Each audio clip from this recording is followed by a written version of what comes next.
Well, welcome everybody. Hello, Laurelwood family. Good to see you guys here. I see Gwen and Melanie already chatting it up. So if you are here, say something as well. Mike Wild now in the chat. Thank you for being here. All right.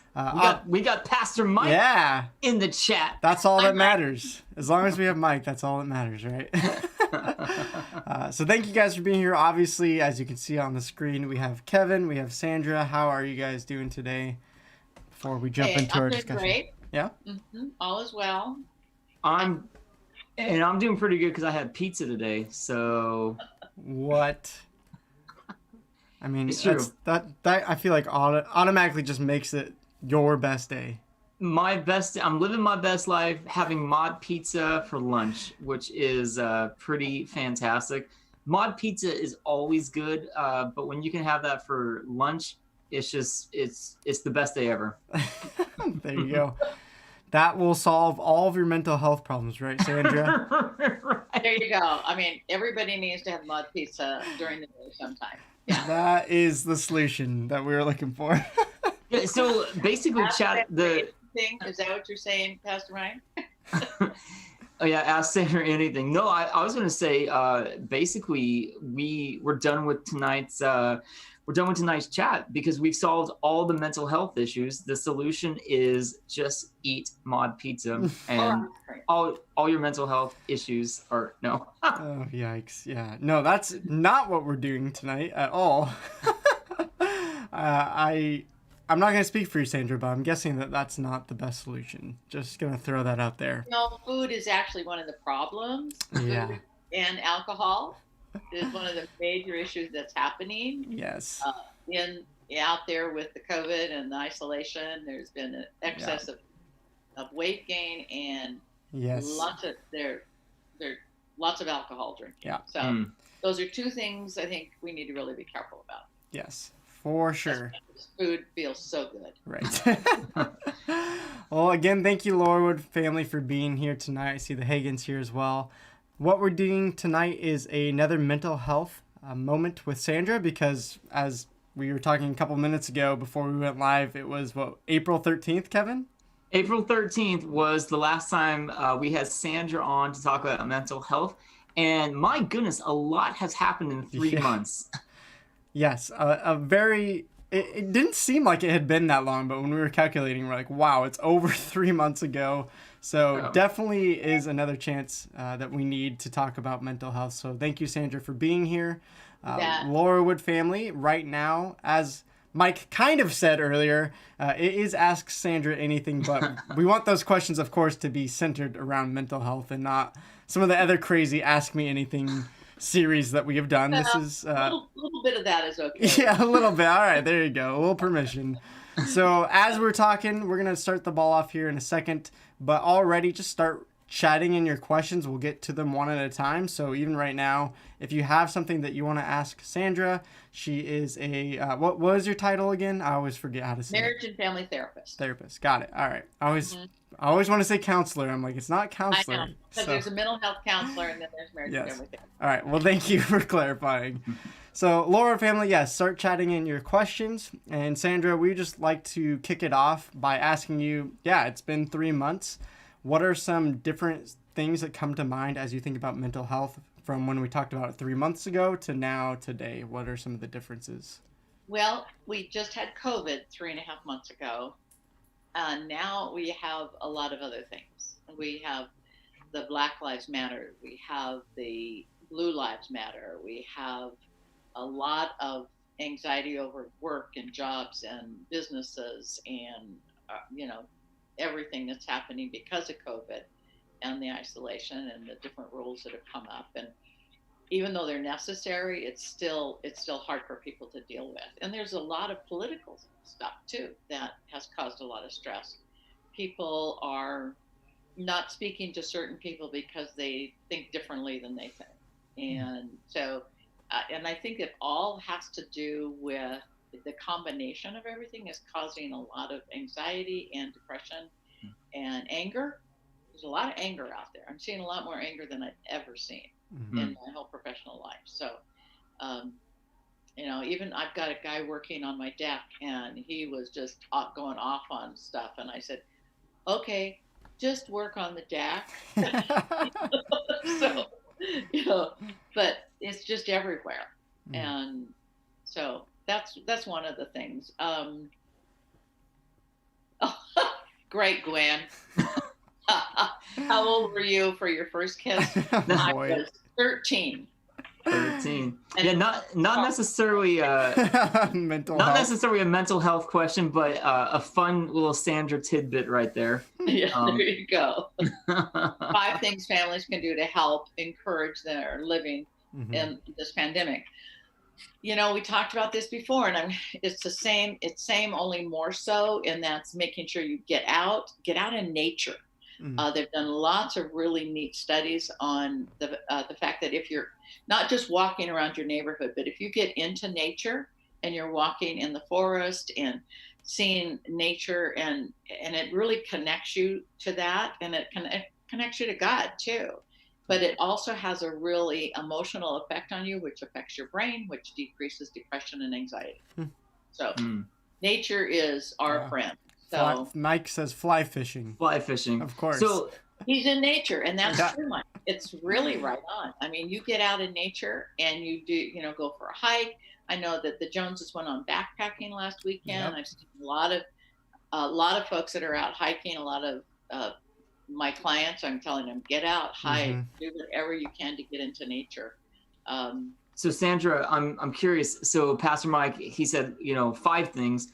What are other things? I'm thinking of maybe people that maybe it's hard for them to get outside for one reason or another, or they're not hikers or whatever. What are some other things that families can do to kind of help them living in this pandemic? Well, one of the things, I've been hearing all kinds of things, and I've been talking with a lot of my clients and friends and colleagues, and if you have kids, a scavenger hunt is great. Yeah. Plan a scavenger hunt around the neighborhood, or even in your backyard, or, just to have something to do. I have a client that he set up throughout his whole house a play structure, because he has little kids. And he said that, they can stay in doing that for hours, and they keep building on it. And they even went upstairs with it. And so, there's trying to be as creative as you possibly can, talk to other people, see what they're doing. Where were you born? Okay, Cindy, I was born in Bakersfield, California. California. So wait, did Steve Jones grow up in California then? He grew up until he was in the 5th grade. We moved up into Oregon when he was in the 4th grade, and started his 5th grade at Mohawk Valley Elementary School. So nice. Yeah. Question from Krista Hagen. She's asking about the slippery slope, the unconscious habits and responses to ongoing stress. You talked a little bit earlier about overeating and how people can, during this time, easily indulge in food. Not necessarily pizza, because you can never overindulge in pizza. My goodness. Yes, you can. No. But the other thing is like too much TV, too much gaming. One of the things with gaming, and as much as it's so easy to let your kids game, is that if they've done a lot of studies on gaming and how it affects your brain development. And if you're on gaming for more than 2 hours at a time, you're actually hurting the growth and the development of your brain. So, depending on how old they are, if you're if you're an adult, it's not going to damage your brain development.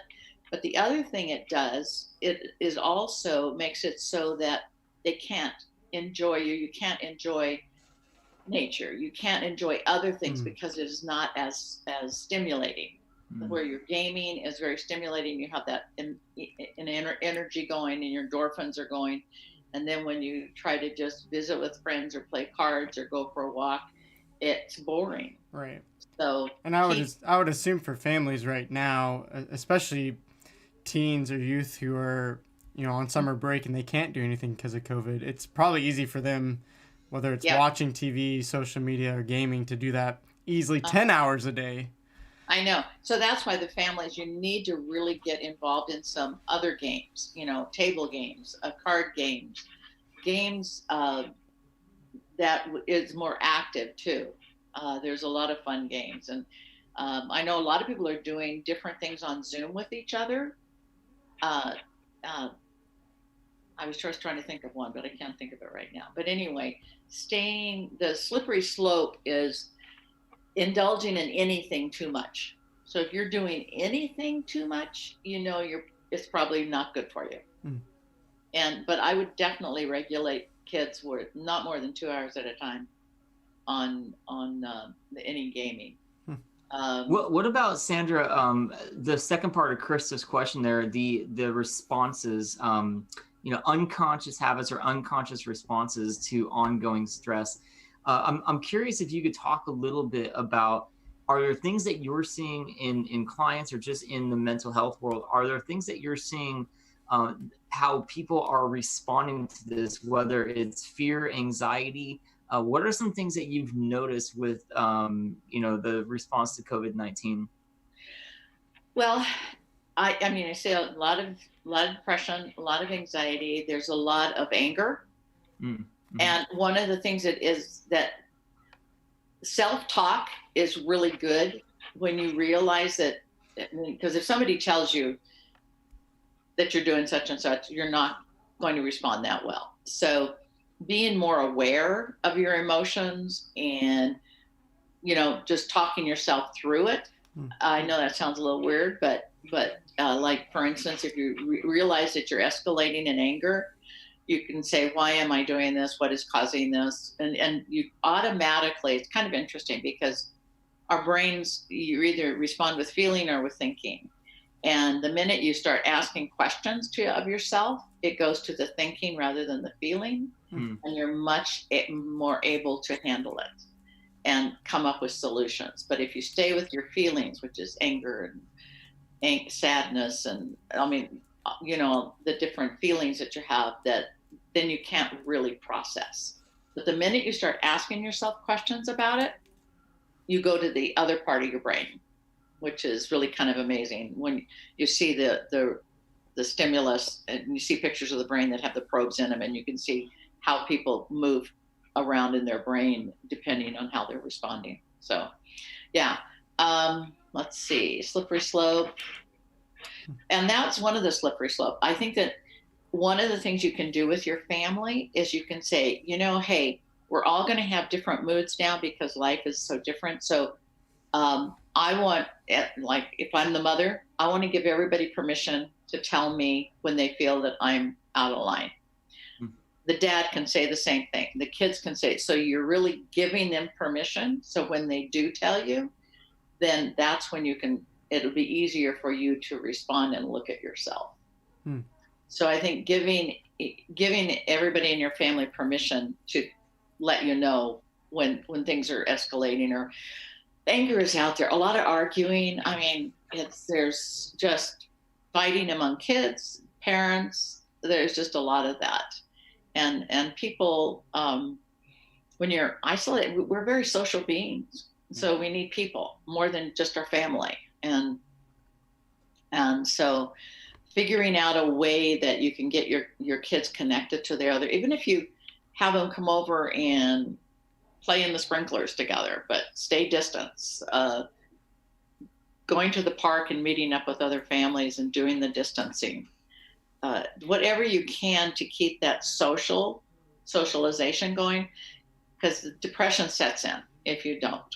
So yeah, we've been trying with our kids. Each of them has a friend, one friend or two friends that we've been trying to do things with. Not big groups or anything, but just kind of like one friend that Haley can have over. That we know is safe, is kind of part of our extended bubble, if you will.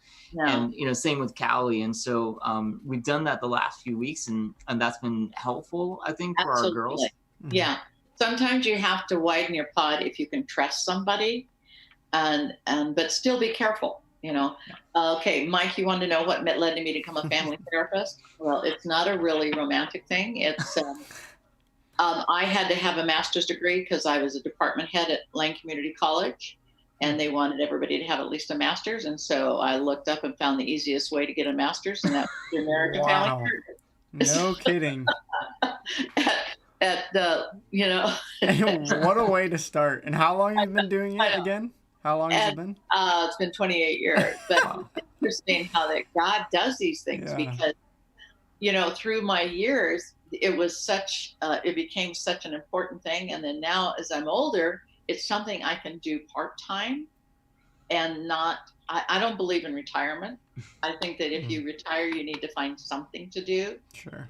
And so this is something, so it's really easy to find God's leading when you're looking back.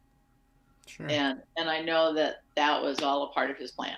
So cool. But it was interesting how it started. Yeah. Krista wants to kind of continue your question from earlier, asking, I'm assuming this is related to the stress that we have, which leads to harming some of our relationships in the fear and stress. So she says, in other words, help us to have a more generous mindset towards others. Well, and I think that's, as Christians, we also have the Lord and have the Holy Spirit but we have to ask for that. So I think on a daily basis, or maybe even more than, throughout the day, is just to really be aware of, the Lord's presence in your life. And also acknowledging on a continuous basis that you are in a stressful situation and this anger is kind of stupid. I mean, it's okay to look at it and go, why are we arguing about this stupid thing? And kind of be more aware. But yeah, you're going to be impatient with your children because they're around you all the time.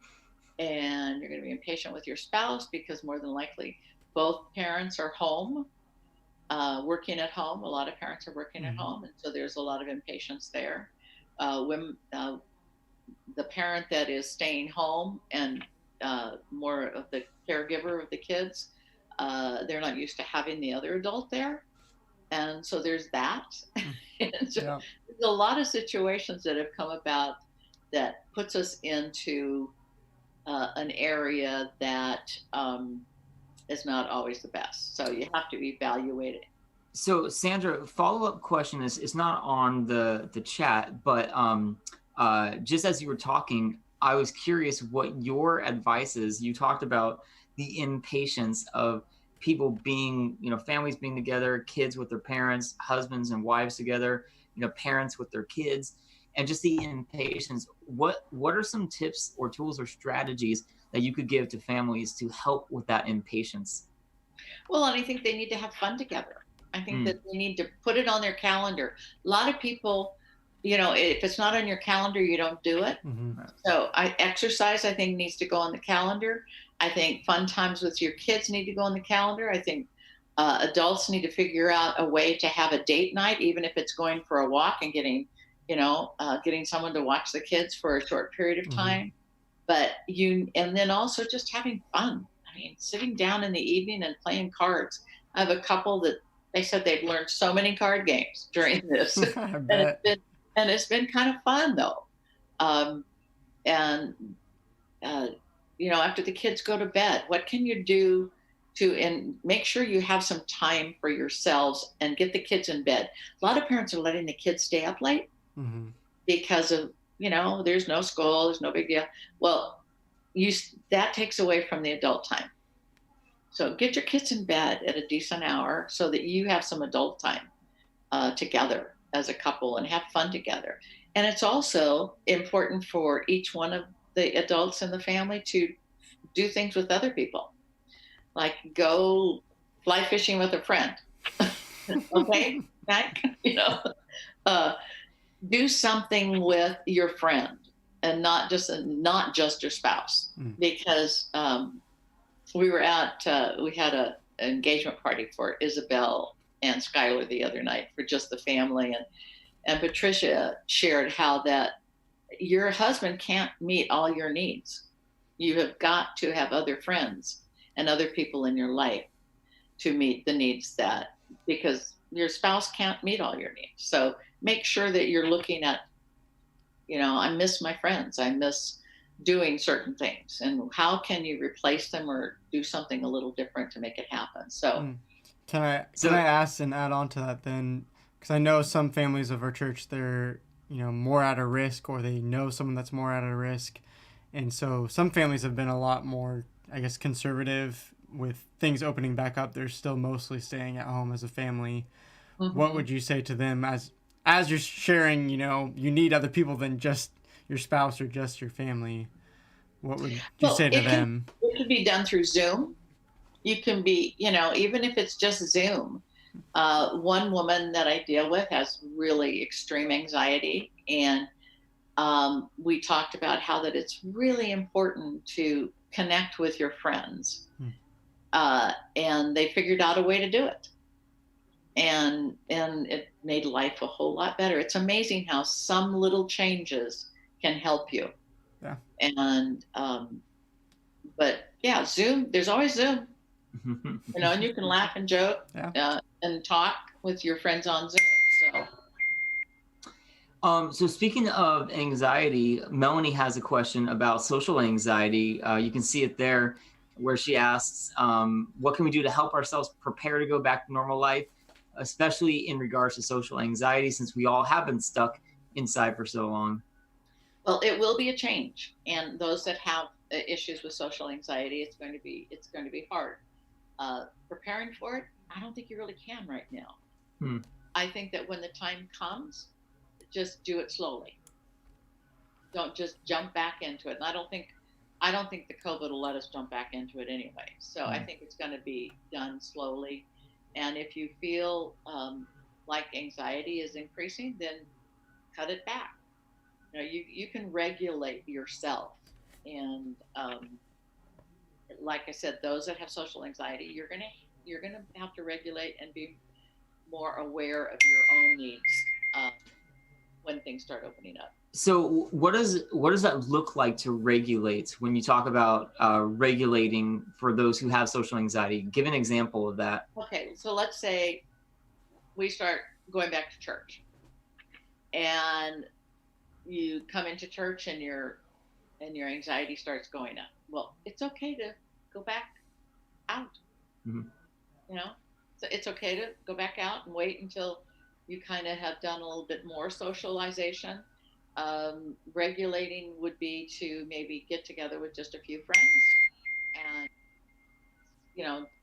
doing it slowly instead of just jumping in and coming back to church. I'm using church as an example, but there's other things too.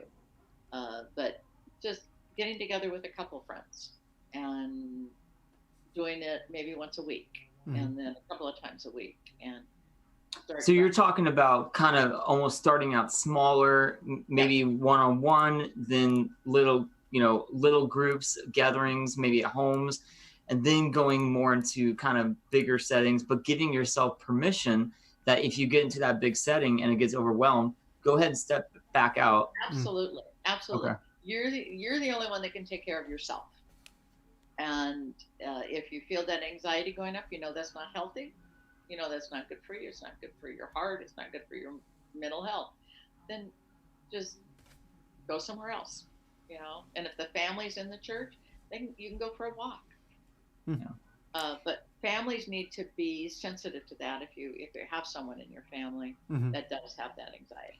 Yeah. And I think, just as a side note, one of the things that we've committed to as a church is saying we're going to keep broadcasting, live streaming our services, even when we're back in, even if we're in the parking lot. Regardless of that, we're going to keep doing it. So just using that church example that you gave, obviously that's just one example out of dozens, but using that church example, there are alternatives that we're trying to provide as a church, and there are avenues we're trying to provide as a church for the many people in our church who are at different seasons. Some people have PTSD, some people have anxiety, some people have families with kids, some people are elderly and high risk.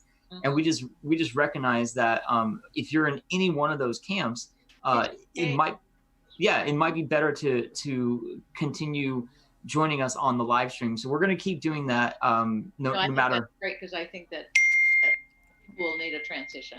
I think of my daughter. She's a missionary in Indonesia for 9 years, she and her family.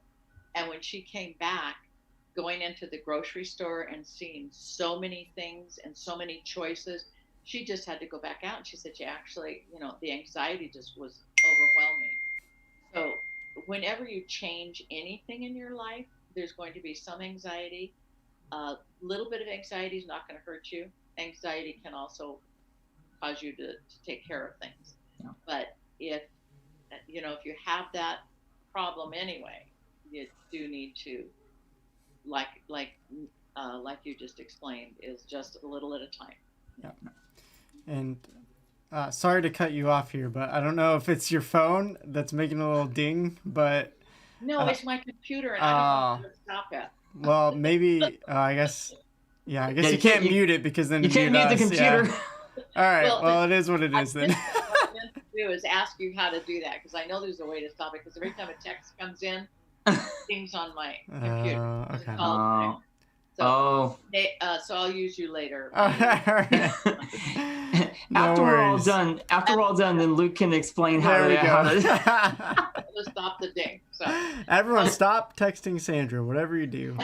There you go. All right. Well, I do have a follow-up question to going back to normal life, because for us that go to youth group, we've been meeting in the park now for a couple weeks, and it was this mixed feeling experience of, yay, we get to meet again, but it also was kind of this weird, like, okay, yeah, we're meeting, which feels normal, but then the meeting doesn't feel normal because we have masks on, we're social distancing, we're not allowed to hug and high five. So I kind of just want to ask you, what's the appropriate response to that? Should we be okay grieving some of that weirdness? Should we just try to have a positive attitude and just move on? It's not that big of a deal. I think you need to talk about it. I think you need to say, if you're all feeling the same way I am, this is weird, but this is better than nothing. Mm-hmm. And I think that we have to kind of make decisions now. Is this better than nothing? Right. And I think kind of you can't normalize it, but actually just try to help them see that this is what we have to do now, but it's not going to be this way always. But, I want to see you all, and everybody wants to see each other. So even with the mask, we got our eyes. Right. So, and joke about it, make light of it. It's going to be a while. Mm-hmm. Yeah. So being able to kind of make light of it and move on and realize this is what it is, but talk about it. Right. Don't just ignore it. Yeah, because I imagine that this is going to be the experience for a lot of people. And as you said, it's not going away soon, because it's going to, even if schools open back up, they're going to have masks and social distance. Even the first point of our church building opening up, probably the same thing. So, yeah, I think talking about it is pretty big and important. About anything is better. Yeah. I mean, talking about how that you're grouchy, talking about anything that you see and feel, just talk about it, and it seems to diminish it. Yeah. So, Angela here is asking, can you recommend some resources for us to share if we are aware of families and marriages that are struggling? All of us are still out there in therapy, and so that's one of the professions that, if things are having a hard time, getting some short-term therapy would be helpful. I know that in the center point where I normally work, there's 9 of us, and I think most of us are still taking clients during this time. I'm seeing a lot more people than I normally do, than I normally would want to, because of just the way life is right now. So, and but yeah, helping them, also just being their friend,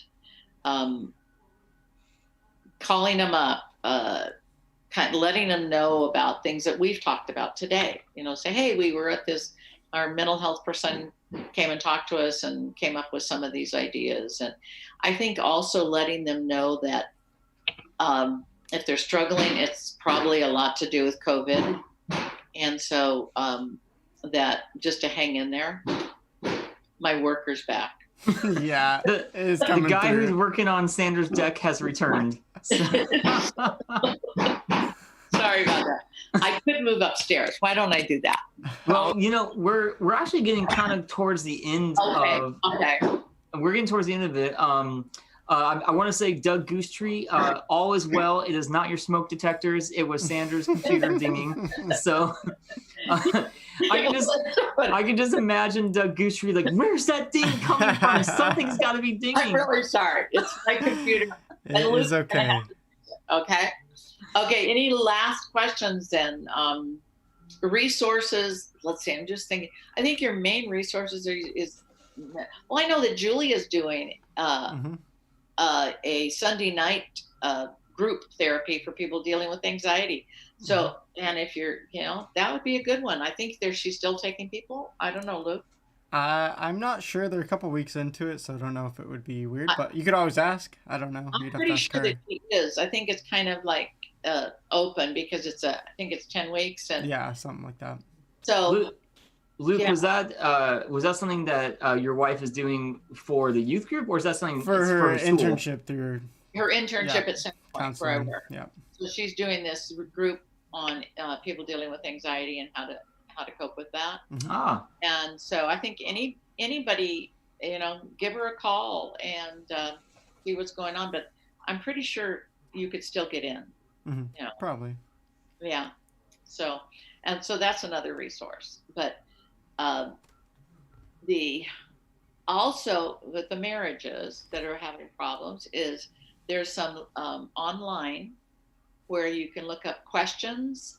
You can ask questions for communications in marriages.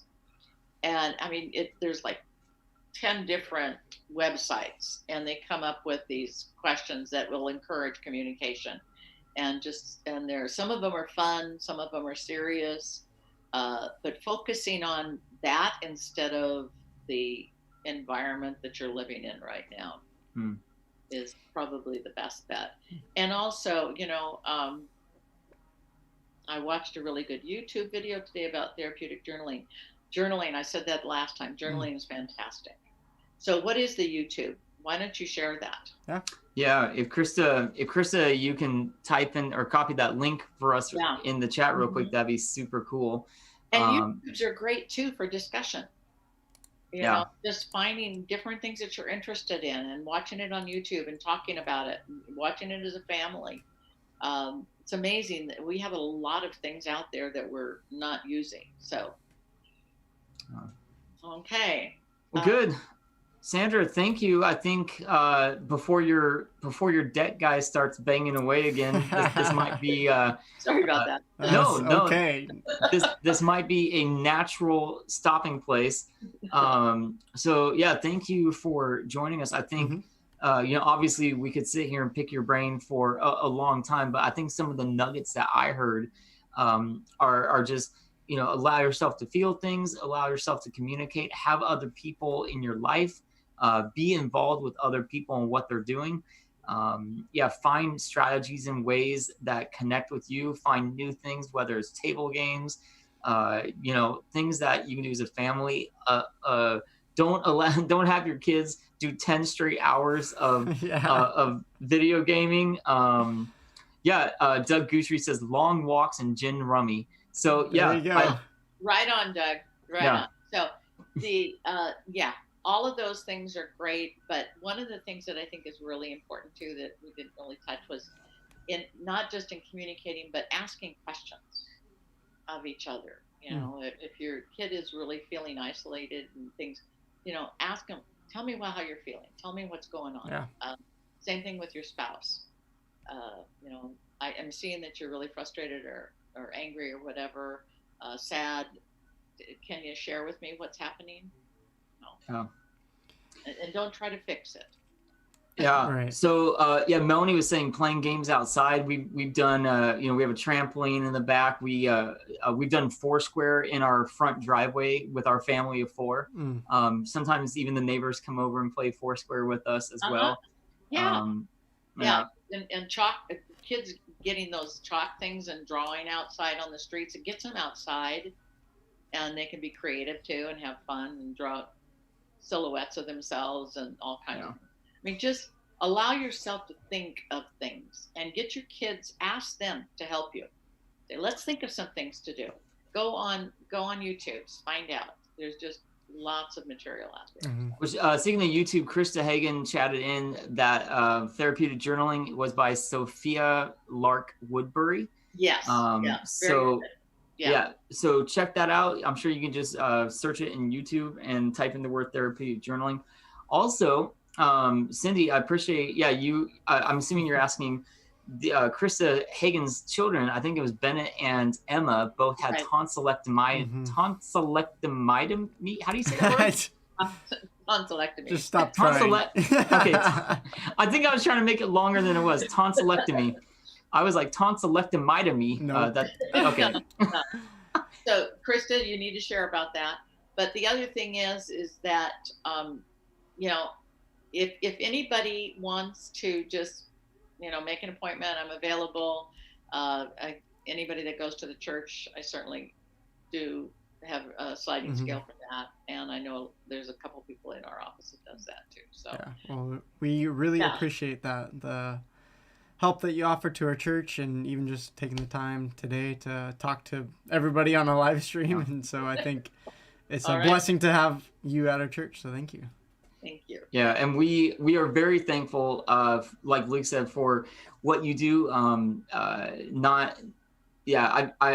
can't help but think how God has placed people in our church, just with different abilities, and I think you've been a blessing to many people, and I know that you've helped people, like you said, even on a sliding scale, and that's pretty wonderful. Thank you, Mike Wild, for essentially making fun of me.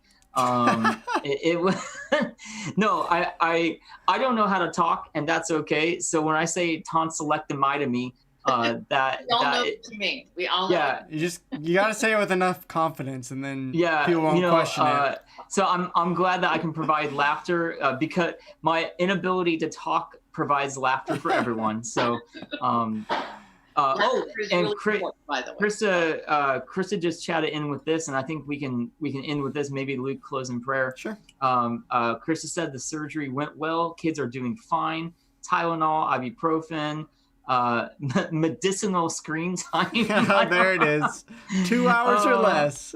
There you go. Continued prayers are much appreciated. David and I have to get up at night, get the medicine every 3 hours. Wow. So, and Mike, I love you too. I know that my laughter my not talking can provide laughter, and I'm glad that you love me for it. I love you too, Mike. So Luke, why don't you close this up? Yeah, I'd love to. Lord, thank you for today. Thank you that we could talk just for a little bit about mental health and have Sandra share some of her expertise. I pray as she shared that we would lean into our relationships, whether that's with you or with other people, or even seeing a therapist or a counselor. Lord, we need our relationships, and right now it's so easy to isolate, whether that's because we're feeling down or anxious, or because we want to distract ourselves with our personalized entertainment and screens. I pray against that instead we would find joy and peace in you and in the relationships with one another. So give us grace and love towards one another, and help us to just survive these crazy times, Lord, and also to thrive in you in them, and to be blessing to the rest of our families and other peoples around us. In Jesus' name, amen. Amen. So, Luke, remind everyone what the plan is for next Tuesday's chat. Next week we shall have another game night. If you missed the first one, we had an excellent Family Feud night where Kevin got very upset that he lost. It wasn't fair. It wasn't fair because my TV was 30 seconds delayed, and everyone else was like, so by the time I responded... Kevin, everyone had a fair opportunity to use whatever screen they wanted. You chose poorly. That is on you and your family. As Mike says, raw deal. But I don't know what the game is yet. Sam, Zach, and I shall be deciding if we're going to do a similar thing or maybe change it up next week. So you'll just have to come and hang out and have some fun, speaking of fun, with us. And we'll let you know what the game is there. Yeah. I was going to say, and this is actually a great, Sandra talked about for mental health, doing fun things, enjoying interacting with other people. What better way to do that than game night? And I told Luke, what better game night than the kind that I win? So, Luke, I expect you to make the game all right accessible so I can win. Well, I don't know what the game is, but even if it's not fun, at least Zach is there, and Zach, he always gets us cracking up. So no matter what it is, that'll be probably the fun part.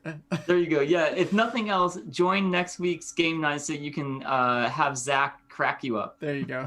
All right. Well, thanks, Sandra, again for your time. You're very family. welcome. It's my pleasure. Yeah, Laurelwood family, thank you for being here as well. Yeah. And we hope everyone has a great night. We will see you guys on Sunday. So. Okay. Bye now.